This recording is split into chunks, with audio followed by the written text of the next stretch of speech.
Hello student, ফিরে আসলাম একটা ক্লাসে। আজকে তোমাদের করাবো নবম শ্রেণী গণিত। এই বই থেকে তোমাদের যে অধ্যায় আছে 11 নম্বর অধ্যায় রাশিবিজ্ঞান, সেই রাশিবিজ্ঞানে আমরা চলে আসবো। চলো, রাশিবিজ্ঞান যে চ্যাপ্টারটা দেখো 11 নম্বর অধ্যায়, আমরা এই অধ্যায়টা করাবো। তো এই অধ্যায় থেকে তোমাদের কোষে দেখে চলে আসতে হবে। কোষে দেখে 11.1 পেজ নাম্বার 161 পেজ।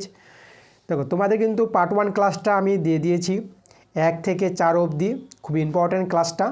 তো তোমরা আগে পার্ট 1 ক্লাসটা আগে দেখে নাও। যারা দেখোনি পার্ট 1 ক্লাসটা, প্রথমে তোমাদের পার্ট 1 ক্লাসটা আগে দেখতে হবে, তারপরে তোমরা রাশিবিজ্ঞান সম্বন্ধে ভালো করে বুঝে নিতে পারবা। ওকে, তা আজকে আমাদের পার্ট 2 ক্লাস। পার্ট 2 ক্লাসে আমরা দেখাবো, পার্ট 2 ক্লাসে কোষে দেখি 11.1-এর যে 5 থেকে আমরা অঙ্কগুলো শুরু করব। চলো, তো 5 থেকে দেখো অঙ্কগুলো যেটা আছে, 5-এর অঙ্কটা আমরা দেখে নেব। 5-এর অঙ্কটা আমাদের কি বলছে। 5-এর প্রশ্নটা এখানে আমাদের বলছে 5 নাম্বার। 5-এর প্রশ্নটা কি বলছে দেখো, মারিয়া একটি হাসপাতালের 300 জন রোগীর বয়স নিচের ছকে লিখল। একটা হাসপাতালে 300 জন রোগী ছিল, তাদের বয়সগুলো বসানো হলো। ঠিক আছে, দেখো কিভাবে ছকে দিয়েছে এখানে দেখো বয়স যখন 10 থেকে 20 বছর এর মধ্যে, তখন রোগীর সংখ্যা পাওয়া যাচ্ছে 80 জন। যখন বয়সটা 20 থেকে 30 থাকবে রুগীদের, 20 থেকে 30 বছরের মধ্যে রুগীর সংখ্যা তখন 40 জন। এভাবে কিন্তু ছকগুলো তৈরি করেছে। তো এই ছক থেকে আমি উপরের তথ্যের বৃহত্তম সূচক কর্মযোগী পরিসংখ্যা বিভাজন তালিকা তৈরি করি। দেখো, এই ছক থেকে আমাদের কি করতে হবে, বৃহত্তর সূচক কর্মযোগী পরিসংখ্যা বিভাজন তালিকা। তো চলো, আমাদের এটাই তৈরি করতে হবে। খুব কাজটা সহজভাবে হয়ে যাবে আমাদের, বেশি কিছু কাজ নাই, আমাদের একটা ছক তৈরি করতে হবে। তো আমি ছকটার হেডিং করে দিই। এই ছকটা হবে আমাদের পরিসংখ্যা বিভাজন ছক, যেটাকে বলবো আমরা। ঠিক আছে, তো এখানে লিখে দেবো আমরা পরিসংখ্যা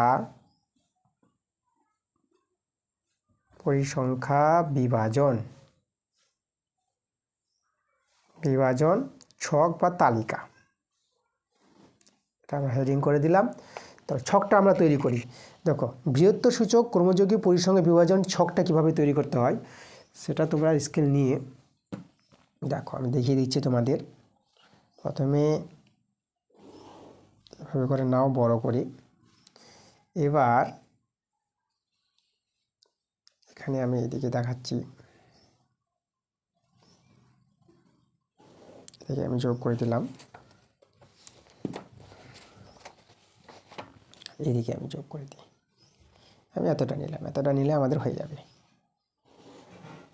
এই দেখো, এবার এইখানে প্রথম ঘরটা একটু বড় করে করি। প্রথম ঘরটা আমি বড় করে দেখাই। এই যে প্রথমটা একটু বড় করে নিলাম। আচ্ছা, একটু যাই।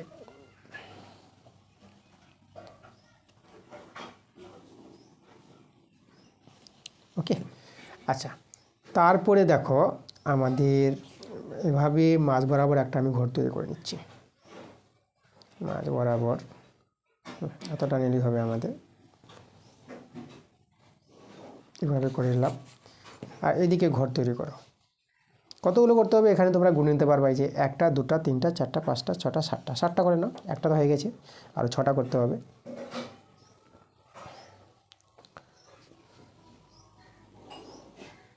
এবার 2টো হয়ে গেছে। আমাদের কলমটা একটু ডিস্টার্ব করছে। তারপরে আমি ঘর করব।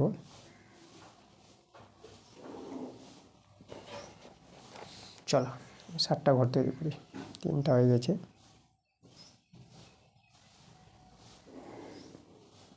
4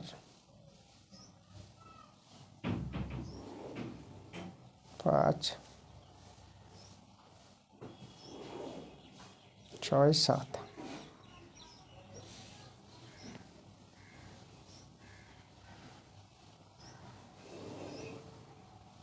দেখো, তাহলে পরিসংখ্যা বিভাজন ছক, এই যে আমরা লিখে দিয়েছি পরিসংখ্যা বিভাজন ছক। তো আমরা এখানে শ্রেণী সীমানা, দেখো শ্রেণী সীমানা প্রথমে আমরা দেখাবো। তো এই যে বয়সগুলো দেওয়া আছে না, এই বয়সগুলো শ্রেণী সীমানা আমরা লিখব। তো এখানে লিখে দিচ্ছি আমি শ্রেণী সীমানা, শ্রেণী সীমানা আছে আমাদের বয়স, বয়স দেওয়া আছে বছরে। ওকে, শ্রেণী সীমানা দেখালাম। আর এখানে দেখাবো বৃহত্তর সূচক ক্রমযোগী পরিসংখ্যা। তো চলো এখানে আমি লিখছি বৃহত্তর সূচক। এই দেখো এখানে লেখাই আছে আমাদের বৃহত্তর সূচক, একটু ড্যাশ আছে, হ্যাঁ, সূচক, বৃহত্তর সূচক ক্রমযৌগিক, বৃহত্তর সূচক ক্রমযৌগিক পরিসংখ্যা।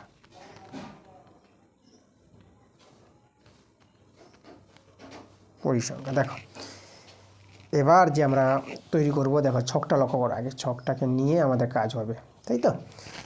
তো আমাদের এখানে শুরু হবে, দেখো আমি যেহেতু বলি যে শেষে দেখো 60 থেকে 70 যেটা 20 জন আছে, তো এখানে আমি লিখব 70, দেখো মনে রাখো 70 বা 70-এর বেশি, 70 বা 70-এর বেশি।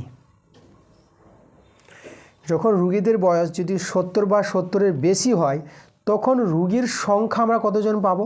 তখন রুগীর সংখ্যা আমরা পাবো না, 0 পাবো।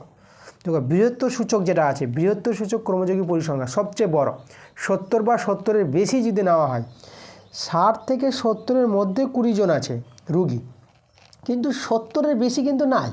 দেখো 70-এর বেশি এদিকে ঘর নাই, তাহলে 70-এর বেশি বললে এখানে রোগীর সংখ্যা কিন্তু পাওয়া যাবে না, রোগীর সংখ্যা 0 হয়ে যাবে, তাই তো। তারপরে আমরা দেখাবো, দেখো 70-এর বেশি বললাম, এবার 60 বা 60-এর বেশি বলি, 60 বা 60-এর বেশি। তাহলে 60 বা 60-এর বেশি যদি বলি, দেখো এখানে 60-এর বেশি এদিকে কতজন আছে? 20 জন আছে না? তাহলে এখানে রোগীর সংখ্যা কিন্তু 20 জন পাবা। 60 বা 60-এর বেশি রোগীর সংখ্যা কতজন পাওয়া যাবে? 20 জন, কারণ 60 আর 70-এর মধ্যে যখন 20 জন আছে, আর 60-এর যদি বেশি বলে দিই, তো 60-এর চেয়ে বেশি বয়স হবে এরকম রোগীর সংখ্যা কিন্তু কতজন পাওয়া যাবে? 20 জন পাওয়া যাবে না। মানে দেখো তোমরা ভালো করে বুঝো যে 60 থেকে 70 বয়স, এরকম বয়স মানে, ঠিক আছে, 60 থেকে 70-এর মধ্যে যদি বয়স থাকে এরকম রোগীর সংখ্যা 20 জন, তাহলে 60-এর চেয়ে বেশি বয়স থাকবে এমন রোগীর সংখ্যা তো 20 জন পেয়ে যাবো। বুঝো একবার ব্যাপারটা, তার জন্য কিন্তু এখানে 20 জন হবে। ওকে, এরপরে আমরা দেখো এখানে আমাদের 50 আছে না, এই যে 50 পরের ঘরে, এবার লিখব 50 বা 50-এর বেশি। তাহলে 50 বা 50-এর বেশি যদি আমি দেখাতে চাই রোগীর সংখ্যা, দেখো 50-এর বেশি, তাহলে 50-এর বেশি বললে এখানে দেখো 50-60-এর মধ্যে কিন্তু 40 আছে, আর 60-70-এর মধ্যে আবার 20 জন আছে, তাহলে 50-এর বেশি বললে এই 40, এই যে 20 জনে পাওয়া যাবে আর 40 জনে পাওয়া যাবে, তাই তো। মানে এই ক্ষেত্রে তোমরা এই যে 20-র সঙ্গে এই 40টা এর যোগ করে নিবা। এই যে 50-এর বেশি এখানে কিন্তু 40 জন আছে আর 20 জন আছে, তাহলে 50-এর বেশি 20 যোগ 40 নিয়ে আমাদের দাঁড়াবে 20 যোগ 40 করে কতজন হবে? 60 জন। তা রোগীর সংখ্যা কিন্তু 60 জন হয়ে যাবে। 50 বা 50-এর বেশি যদি বয়স থাকে, তাহলে এরকম রোগীর সংখ্যা আমরা কতজন পেয়ে যাব? 60 জন পেয়ে যাব। এই ছক থেকে আমরা বুঝতে পারছি। ওকে, চলো তারপরে দেখো, তারপরে তোমরা 40 নিয়ে নিবা। তো এখানে লিখো 40 বা 40-এর বেশি। তাহলে 40 বা 40-এর বেশি, দেখো এখানে আমরা কতজন পেলাম? 60 জন পেলাম না? এই যে 50-এর বেশি 60 জন পেয়ে গেছি, তাহলে এই 60 জন নিয়ে নেব। তারপরে দেখো এই যে 40-এর বেশি এখানে 70 আছে, এবার 70 জনকে নিয়ে নিবা, ঠিক আছে। ওইদিকে তো 50-এর বেশি 60 জন পেয়েছিলাম, তাহলে 50-এর বেশি 60 জন নিয়ে নিলাম। আর 40-এর বেশি যদি দেখি, এই যে 40-50-এর মধ্যে যে 70 জন আছে, এই 70 জনকে নিয়ে নিবা, মানে এই 60-এর সঙ্গে আবার এই পরিসংখ্যাটা মানে 70 জন যোগ হয়ে যাবে। তাহলে যোগ করে তোমরা পেয়ে যাবে এটা, এই যে 0 বসিয়ে দাও আর 6 আর 7 যোগ করে 13, মানে 130 জন হয়ে যাবে রোগীর সংখ্যা। এবার আমরা দেখাবো 40 তো দেখালাম, এবার দেখাবো 30 বা 30-এর বেশি। তাহলে এখানে দেখাবো 30 বা 30-এর বেশি। 30 বা 30-এর বেশি দেখো 130টা নিয়ে নাও। আর এই যে 30 বা 30-এর বেশি, যদি ওই যে 30-এর বেশি 50 জন আছে না, এই 50টা আবার যোগ করে দাও, এভাবে করে যোগ হতে থাকবে। তাহলে এখানে যোগ করো, এটা যোগ করে 130 আর 50 180 পেয়ে যাবা। তারপরে আমরা দেখাবো 20 বা 20-র বেশি। এই যে দেখো একইভাবে 20 বা 20-র বেশি, 20-এর বেশি 180টা নিয়ে নিবা, প্লাস 180 নেওয়ার পর যে 20-30-এর মধ্যে 40 জন ছিল না, 40টা যোগ করে দেবা। তা যোগ করে পেয়ে যাবা 220 পেয়ে যাবা। ওকে, আর একটা আমাদের ঘর করতে হবে। চলো আমি একটা ঘর তৈরি করে নিই। আমাদের এখানে আছে দেখো শেষে যে 10 আছে, 10 বা 10-এর বেশি যদি দেখাই, 10 বা 10-এর বেশি, 10 বা 10-এর বেশি 220 নিয়ে নাও। আর এর সঙ্গে যোগ করবা এই যে 10 এবং 20-র মধ্যে যে 80 জন ছিল, এই 80 জন তোমরা নিয়ে নিবা। তাহলে 220 80 যোগ করে দেখো 300 পেয়ে যাবা। এই যে আমাদের রোগীর সংখ্যা ছিল 300 জন, তাহলে শেষে দেখো 300 জন চলে আসবে কিন্তু মোট যেটা, ঠিক আছে। এইভাবে কিন্তু বৃহত্তর সূচক কর্মযোগী পরিসংখ্যাগুলো নির্ণয় করা হয়। ওকে, মনে রাখবো ভালো করে। তো এই হচ্ছে আমাদের ছকটা, শুধু এই কাজটাই শুধু করতে হবে, আর কোনো কাজ নয়। এই যে পরিসংখ্যা বিভাজন ছক, শ্রেণী সীমানা বয়স যেটা আমরা বছরে নিয়েছি এখানে, আর বৃহত্তর সূচক কর্মযোগী পরিসংখ্যা। ওকে, তাহলে এইভাবে তোমরা একদম করে নাও ছকটা তৈরি। ছকটা তৈরি করলে আমাদের কিন্তু অঙ্ক কমপ্লিট। তাহলে অঙ্কটা আমাদের কিন্তু কমপ্লিট হয়ে গেছে 5 নাম্বারটা। ওকে, পরের প্রশ্ন 6 নম্বর প্রশ্ন আমরা চলে আসবো। দেখো 6-এর প্রশ্নটা আমাদের কি বলছে, বলছে নিচের কর্মযোগী পরিসংখ্যা বিভাজন ছকটি দেখি এবং একটি পরিসংখ্যা বিভাজন ছক তৈরি করি। এটা আমাদের কর্মযোগী পরিসংখ্যা বিভাজন ছক। এখান থেকে কিন্তু পরিসংখ্যা বিভাজন ছকটা তৈরি করতে বলেছে।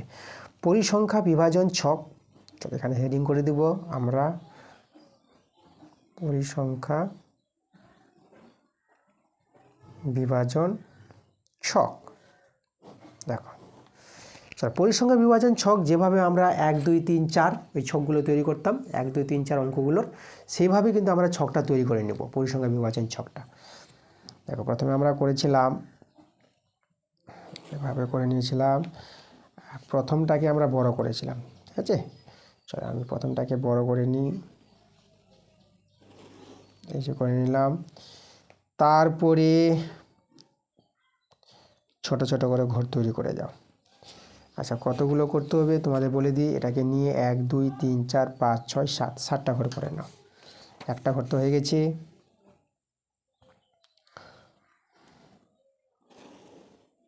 দুটো,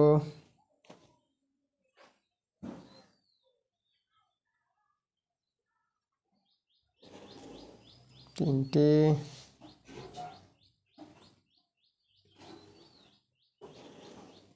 চার,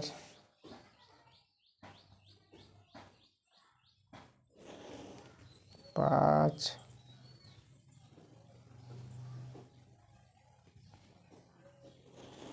ছয়,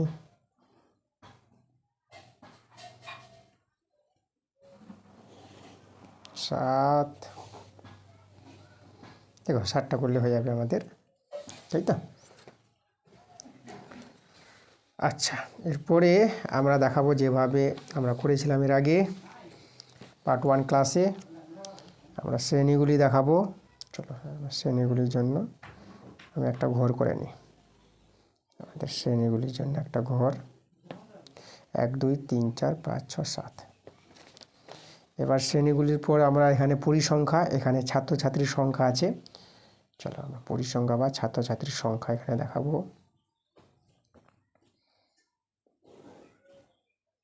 এই যে দেখো এটা পরিসংখ্যা দেখাবো, যেটা ছাত্রছাত্রীর সংখ্যা। তারপরে আমরা শ্রেণী সীমা দেখাতাম, তো নিয়ে নেব আমরা শ্রেণী সীমা।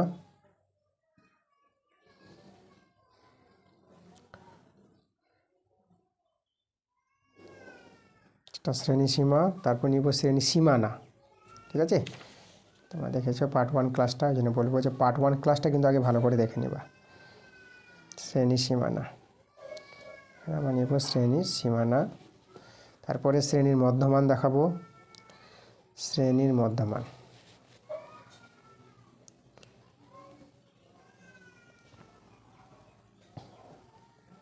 এখানে দেখাবো শ্রেণীর মধ্যমান। তারপরে দেখাবো শ্রেণী দৈর্ঘ্য, পরে দেখাচ্ছি আমি শ্রেণী দৈর্ঘ্য দেখাবো, এই ঘরে দেখাবো শ্রেণী দৈর্ঘ্য, আর শেষের ঘরে দেখিয়ে দেবো আমরা পরিসংখ্যা ঘনত্ব, তাই তো? এভাবে করেছিলাম পার্ট 1-এ। চলো, তো এবার আমরা যে জিনিসগুলো লিখতাম, বললাম যে প্রথমটাতে আমাদের শ্রেণী থাকবে, তাহলে এখানে আমরা শ্রেণীগুলি বসাবো। ওকে, আচ্ছা, তারপরে বলে দিই, তারপরে আমরা পরিসংখ্যা, এখানে আমরা লিখবো এই যে ছাত্রছাত্রীর সংখ্যা বলেছে না, তো চলো পরিসংখ্যার জায়গায় আমি লিখে দিচ্ছি ছাত্রছাত্রীর সংখ্যা, ছাত্রছাত্রীর সংখ্যা, ছাত্রছাত্রীর সংখ্যা লিখে দিলাম। আর এখানে দেখাবো শ্রেণী সীমা, প্রথমটা দেখাচ্ছি আমি শ্রেণী সীমা, আর এটা শ্রেণী সীমা না,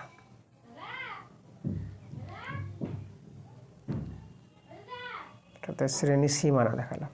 তারপর আমরা এভাবে মাঝখানে এভাবে করে, আর আমরা এভাবে যোগ করে দিতাম না, চলো আমি এটা হাত দিয়ে দেখিয়ে দিচ্ছি, এভাবে করে আমি এভাবে টেনে নিতাম, দেখো টেনে নিলাম।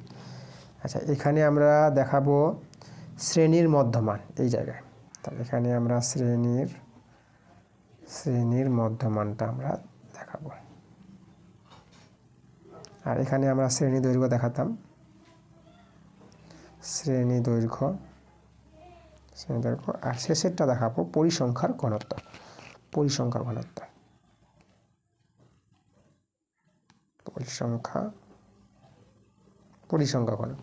ওকে, দেখো শ্রেণীগুলি এখানে ভালো করে বুঝতে হবে এই ক্ষেত্রে, যে শ্রেণীগুলি আমরা কিভাবে তৈরি করব। দেখো ছক থেকে, এই যে ক্রমযোগী পরিসংখ্যা বিভাজন ছকটি আছে, এখান থেকে শ্রেণী তৈরি করব। এই যে বলেছে 10-এর কম, তা 10-এর কম বলতে আমরা নিব 0 থেকে 10 নিয়ে নিলাম, 10-এর কম 0 থেকে 10। তারপরে 20-র কম, তা 20-র কম বলতে 10 থেকে 10 তো নেওয়া হয়ে গেছে, 0 থেকে 10, তাহলে 10 থেকে 20 নিয়ে নাও, তাই তো? তারপরে 30-এর কম, 40-এর কম, এভাবে পর চলে যাবো, একদম শেষে আমাদের আছে 60-এর কম। তা 0 থেকে 10, 10 থেকে 20, তারপরটা নাও 20 থেকে 30, তারপরটা আসবে আমাদের 30 থেকে 40, তারপরটা আসবে 40 থেকে 50, তারপরটা আসবে 50 থেকে 60। দেখো 60 অবধি নিব, 60-এর কম। আচ্ছা, নেওয়া হয়ে গেছে।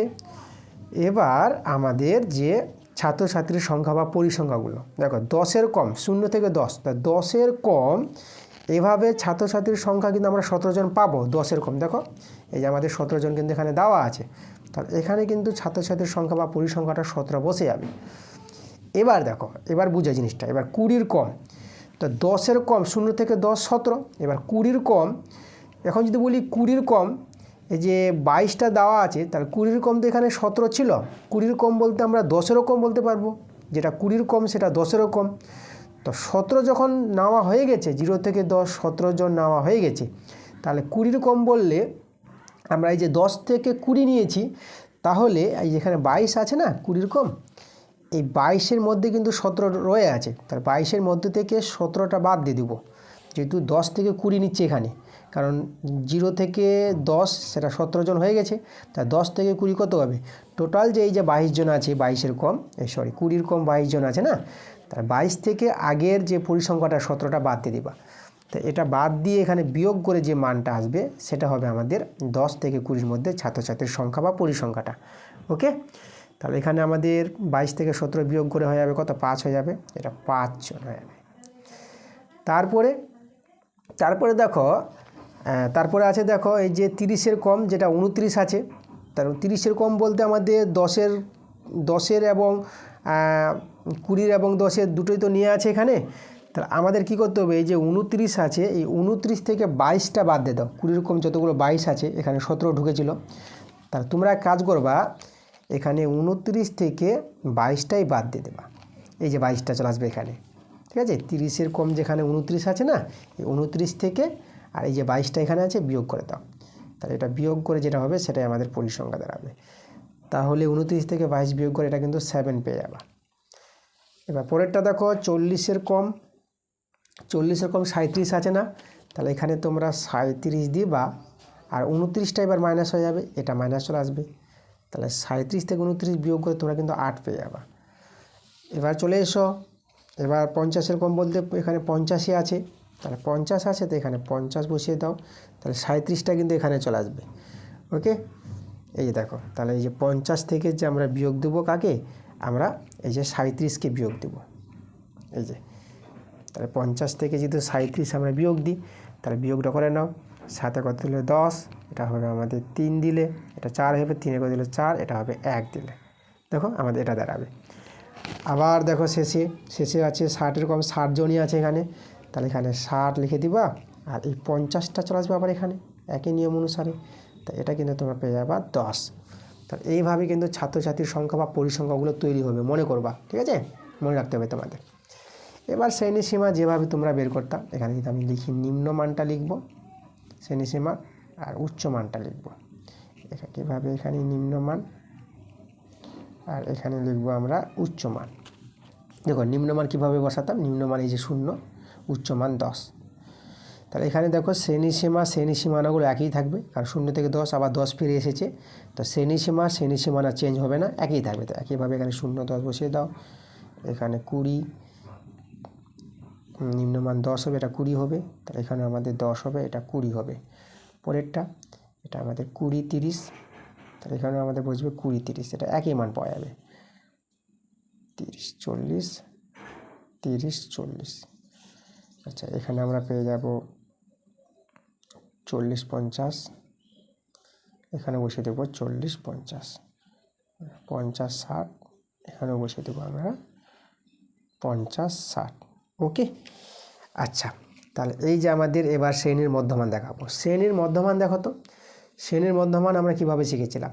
শ্রেণীর মধ্যমান তোমরা করবা, এই যে শ্রেণীসীমার নিম্ন উচ্চ যোগ করে 2 দিয়ে ভাগ করে দেবা, তাহলে এটা যোগ করে 10ই পাবা, আর 10কে 2 দিয়ে ভাগ করলে 5 হবে, এটা 5 হয়ে যাবে।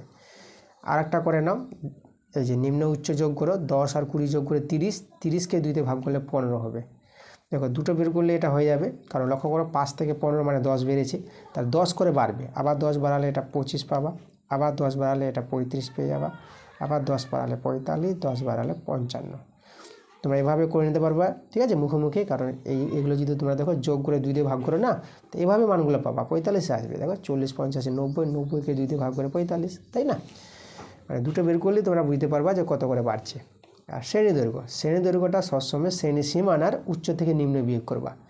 এখানে চেঞ্জ হয়নি, অনেক সময় চেঞ্জ হয়, তার জন্য তোমরা শ্রেণীসীমানার উচ্চ থেকে নিম্ন বিয়োগ করি শ্রেণী দৈর্ঘ্যগুলো লিখবা। তা 10 থেকে 0 বিয়োগ, এটা 10, আর এর একটা যেটা পাবা প্রথমটা, সবগুলো একই পাওয়া যায়, যেটা 20 থেকে 10, তা 10ই পাবা। এইভাবে সবগুলো পেয়ে যাবো, শ্রেণী দৈর্ঘ্য 10 পেয়ে যাবো। পরিসংখ্যা ঘনত্ব আমরা কীভাবে বের করতাম, পার্ট 1 ক্লাসে দেখেছিলাম। দেখো এই যে শ্রেণী দৈর্ঘ্য দিয়ে পরিসংখ্যাগুলোকে ভাগ করে দেবা। দেখো তার প্রথম পরিসংখ্যাটা 17 আছে না, তাহলে 10 দিয়ে ভাগ করলে 1.7, মানে একটা শূন্য, একটার পর দশমিক বসে যায়, একটার পর দশমিক। তারপরে এখানে 5 আছে, তাহলে 0.5, 7 আছে 0.7, 8 আছে 0.8, আর কত 13 আছে 1.3, এটা আমাদের 1.3 হবে। তারপরে 10 আছে, 10কে 10 দিয়ে ভাগ করলে 1 পেয়ে যাবা। দেখো আমাদের তৈরি হয়ে গেছে পরিসংখ্যা বিভাজন ছক, তৈরি করতে বলেছিল। এইভাবে তোমাদের পরিসংখ্যা বিভাজন ছকটা একদম ভালোভাবে তৈরি করে নিতে হবে, ঠিক আছে। তা দেখো কমপ্লিট হয়ে গেছে 6 নম্বর।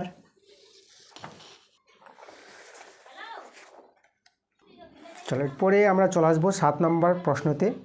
দেখো 7-এর প্রশ্নটা আমাদের এখানে বলেছি যে নিচের কর্মযোগী পরিসংখ্যা বিভাজন ছকটি দেখি। এই যে কর্মযোগী বিভাজন পরিসংখ্যার ছকটা দেওয়া আছে, আর এই ছক থেকে একটি পরিসংখ্যা বিভাজন ছক তৈরি করতে বলেছে। যেভাবে আমরা 6-এরটা করালাম, একইভাবে আমরা 7-এরটা করাবো।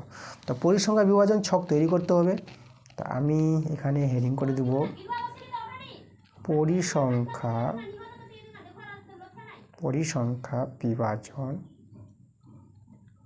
বিভাজন ছক।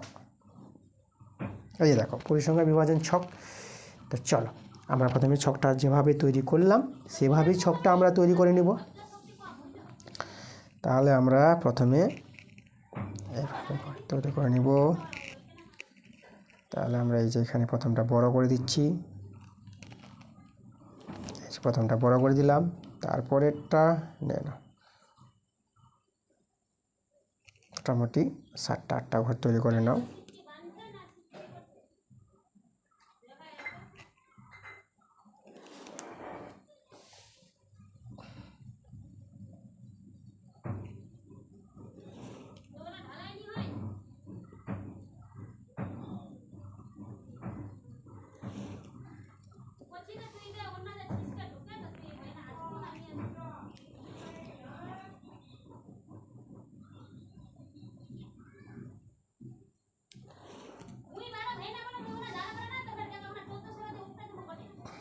আমাদের সবগুলো এভাবে তৈরি করে নাও।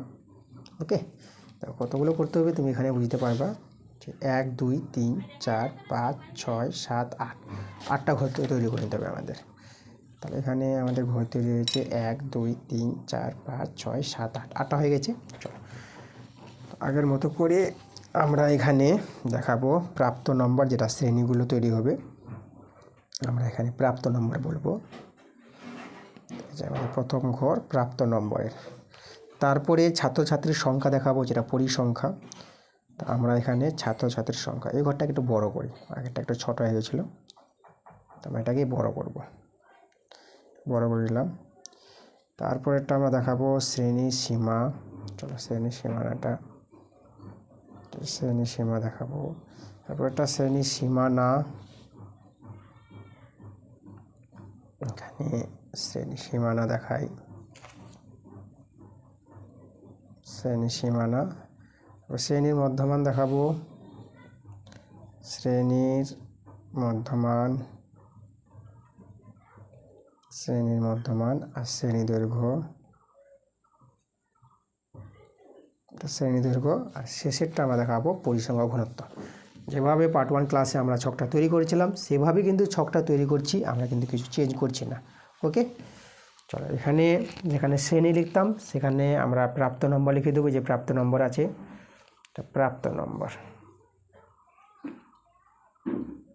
প্রাপ্ত নম্বর। ওকে, আচ্ছা এখানে আমি ছাত্রছাত্রীর সংখ্যা বসাবো, তো এই জায়গায় লিখবো আমরা ছাত্রছাত্রীর সংখ্যা। আর এখানে তোমাদের বললাম যে শ্রেণী সীমা, এখানে দেখাবো শ্রেণী সীমা, এটা দেখাবো শ্রেণী সীমানা। চলো এখানে আমি শ্রেণী সীমানা দেখাই, শ্রেণী সীমানা। এই ঘরটাকে এভাবে করে নিম্ন উচ্চ দেখাতে হবে। তুমি এখানে একটা মাঝে বর্ডার মেরে দেবা, নিম্ন উচ্চ ঘরগুলো তৈরি করা। এতে দেখাবো শ্রেণীর মধ্যমান আর শ্রেণী দৈর্ঘ্য,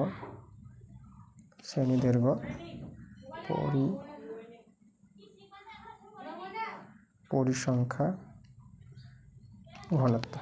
ঠিক আছে, দেখো এইভাবে করে পরিসংখ্যা বিভাজন ছক যেভাবে তৈরি করতাম, একটু চেঞ্জ শুধু এখানে শ্রেণী জায়গায় প্রাপ্ত নম্বর, আর যেখানে পরিসংখ্যা লিখতাম এই যে ছাত্রছাত্রীর সংখ্যা বলেছে আমরা ছাত্রছাত্রীর সংখ্যাটা বসিয়ে দিয়েছি। চলো এবারে আমাদের এখানে ছকটা দেখো, প্রথমে আমরা নিব, প্রথমটা আমরা কি 0 থেকে 10 নিব, এই যে 0 থেকে 10 আছে না শেষে, তো শেষেরগুলো দেখো এই যে 0 থেকে 10, তাই তো প্রথমটা এভাবে নিব, 0 থেকে 10 থেকে শুরু করব। তো 0 থেকে 10 দেখো, তো আমরা যদি এখানে ছাত্রছাত্রীর সংখ্যাটা বের করতে চাই তাহলে দেখো 60-এর বেশি তো পাওয়াই যায়নি এখানে, 50-এর বেশি 40 জন, দেখো 10-এর বেশি 92 জন, আর 0-এর বেশি আছে ছাত্রছাত্রীর সংখ্যা 100 জন। তাহলে 0 এবং 10, তাহলে 0 এবং 10-এর মধ্যে কতজন থাকবে? তাহলে এখানে 100 থেকে 92 জন যদি বাদ দিয়ে দাও, ওইদিকে এই যে 92 জন এদিকে বাদ দিয়ে দাও, তাই না? তাহলে 100 থেকে 92 বিয়োগ করে যে সংখ্যাটা পাবো, এটা কিন্তু 8 জন চলে আসবে, 8। তাহলে 0 থেকে 10-এর মধ্যে থাকবে কতজন? 8 জন, তাই তো? এই যে 0 থেকে 10, এদিকে 92টা কিন্তু বাদ দিয়ে দিতে হবে এদিকে। ওকে, আচ্ছা তাহলে এখানে দেখো পরেরটা কী করে পাবো, তারপরে দেখো তারপর পরিসংখ্যাটা 10 থেকে 20 নিবা, ঠিক আছে? 10 থেকে 20, তাহলে আমরা এখানে দেখো কতজন আছে, যে 92 আছে না, এবার এই 92 থেকে 92-এর আগেরটাই যে 10 20 আছে, তো 92 আর 87 বিয়োগ করে নিবা, এভাবে কিন্তু আসবে। 92 থেকে 87 বিয়োগ করো, এটা বিয়োগ করে এখানে কিন্তু 5 পেয়ে যাবা। ওকে, আচ্ছা তারপরে আমরা দেখাবো এখানে 10 থেকে 20 নিলাম, তা 20 থেকে 30, তা 20 থেকে 30 দেখো এই যে 20 থেকে 30, তার 87 থেকে 75 বিয়োগ হবে। চলো আমরা 87 থেকে 75 বিয়োগ দেখাবো, তা 87 থেকে 75 বিয়োগ করলে এখানে কিন্তু 12 পেয়ে যাবা। তারপরে 30 থেকে 40, বুঝতেই পারছো এটা হবে। 30 থেকে 40 যদি লক্ষ্য করো তাহলে 75 থেকে 40 বিয়োগ হবে, তাহলে আমরা এখানে 75 থেকে 40 বিয়োগ দেখাবো। তো 75 থেকে 40 যদি বিয়োগ করো তোমরা, এটা কিন্তু তোমরা পেয়ে যাবা 35 পেয়ে যাবা এখানে। এবার 40 থেকে আমরা নিয়ে নেব 50, 40 থেকে যে 50 দেখো দেখো এখানে আমাদের কতজন আছে 40 আর 16, তো 40 থেকে 16 বিয়োগ করো। তো 40 থেকে 16 বিয়োগ করে দেখো যে 40 থেকে 16 বিয়োগ করে এখানে কিন্তু 24 পেয়ে যাবা। তারপর দেখাবো আমরা 50 থেকে 40 থেকে 50 নিয়েছি, 50 থেকে 60 নেব। 50 থেকে 60, 50 থেকে 60 দেখো এই যে 16 থেকে 0 বাদ দিয়ে দিব, তাহলে 16 থেকে 0 বাদ দিলে 16 জনই পাবো। তাহলে হয়ে গেছে আমাদের প্রাপ্ত নম্বর আর ছাত্রছাত্রীর সংখ্যা বা পরিসংখ্যাগুলো কিন্তু তৈরি হয়ে গেছে। এভাবে তৈরি করে নিতে হবে, এই দুটো ঘরই কিন্তু ইম্পর্টেন্ট ঘর। তারপরে এগুলো কোনো অসুবিধা নাই, যেভাবে পার্ট 1 ক্লাসে শিখেছো। এখানে আমরা লিখব নিম্ন, এটাতে আমরা লিখব উচ্চ, এখানে আমরা নিম্ন দেখাবো, এখানে দেখাবো আমরা উচ্চ দেখাবো। তো নিম্নমান দেখতে পাচ্ছ 0, উচ্চমান 10, তো 0, 10। শ্রেণীসীমান একই থাকবে, কারণ 0 থেকে 10 আবার 10 ফিরে এসেছে। শ্রেণীসীমার মধ্যে চেঞ্জ হবে না, তাহলে এখানে 0, 10 বসিয়ে দেবা। এটা 10, 20, 10, 20 বসিয়ে দাও, নিম্ন উচ্চ। 10, 20 নিম্ন উচ্চ। তারপরে হবে 20, 30, 20, 30, 30, 40, 30, 40, 40, 50, 40, 50, 50, 60, 50, 60। এবার আমরা শ্রেণীর মধ্যমান কী করে বের করতাম? শ্রেণীসীমার নিম্ন উচ্চ যোগ করে 2 দিয়ে ভাগ। দেখো যোগ করে 2 দিয়ে ভাগ করলে আমরা 5 পাবো না। তারপরে দেখো এটা 30 হবে, তো এখানে 15 পাবা, 10 করে বাড়ছে। তারপরটা 25 পেয়ে যাবা, 35 পাবা, 45, 10 বাড়ালে হবে 55। শ্রেণীদৈর্ঘ্য শ্রেণীসীমানার উচ্চ থেকে নিম্ন বিয়োগ, 10 থেকে 0 বিয়োগ, এটা 10, যেটা প্রথমে পাবা সেটা সবগুলোতে পাবা একইভাবে, সবগুলোতে শ্রেণীদৈর্ঘ্য আমাদের 10 হয়ে যাবে। পরিসংখ্যা ঘনত্ব, শ্রেণীদৈর্ঘ্য দিয়ে পরিসংখ্যায় যে ছাত্রছাত্রীর সংখ্যা পরিসংখ্যা তাকে ভাগ করব। তার 8কে 10 দিয়ে ভাগ করে 1টার পর 0.8, 5 আছে 0.5 বসিয়ে দেবা, এটা 0.5। 12 আছে 1টার পর 1.2 বসবে। 35 আছে 3.5 বসবে। 24 আছে 2.4 বসবে। 16 আছে 1.6 বসবে। আচ্ছা তোমাদের বলে দিই, এখানে এই যে টোটাল কিন্তু আমাদের কতজন আছে, 100 আছে না? এই 100টা কিন্তু দেখো আমাদের দেখে নিতে হবে চেক করে। এই যে 8, 5, 12, 35, 24, 16 এদের যোগফলটা করবা, এদের যোগ করে কিন্তু টোটাল কিন্তু আমাদের এখানে 100 হবে মোট। যেটা আমাদের এখানে যদি মোট দেখায়, এই মোটটা কিন্তু আমরা 100 পাবো। টোটাল এখানে 100 জন আছে না, তো লক্ষ্য করো এই যে 100 এদের যোগফলটা 8, 5, 12, 35, 24, 16 এদের যোগফলটা কিন্তু 100 আসবে। 100 যদি না আসে তাহলে কিন্তু কথা ভুল হয়েছে, মনে করবা। ঠিক আছে, তাহলে এইভাবে কিন্তু আমাদের তৈরি করে নিতে হবে পরিসংখ্যা বিভাজন ছক। ঠিক আছে, ক্রমযৌগিক পরিসংখ্যা বিভাজন ছক থেকে আমরা পরিসংখ্যা বিভাজন ছক তৈরি করলাম এভাবে। তো খুব সহজে তোমাদের তৈরি হয়ে যাবে। ওকে, দেখো আমাদের যে পার্ট 2 ক্লাসটা ছিল, এই পার্ট 2 ক্লাসে আমরা নিয়েছিলাম 5, 6, 7 এই 3টে অঙ্ক নিয়েছি। তো 3টে অঙ্ক আমরা করে দিলাম পার্ট 2 ক্লাসে। আর পার্ট 3 ক্লাসে আমাদের আসবে এমসিকিউ অঙ্কগুলো। ঠিক আছে, এমসিকিউ এবং এসিকিউ, এই যে 8-এর দাগের অঙ্কগুলো এবং 9-এর দাগের অঙ্কগুলো আমরা পার্ট 3 ক্লাসে নিয়ে আসবো। তো পার্ট 3 ক্লাস খুব তাড়াতাড়ি তোমরা পেয়ে যাবে। ঠিক আছে, তোমরা সবাই ভালো থেকো।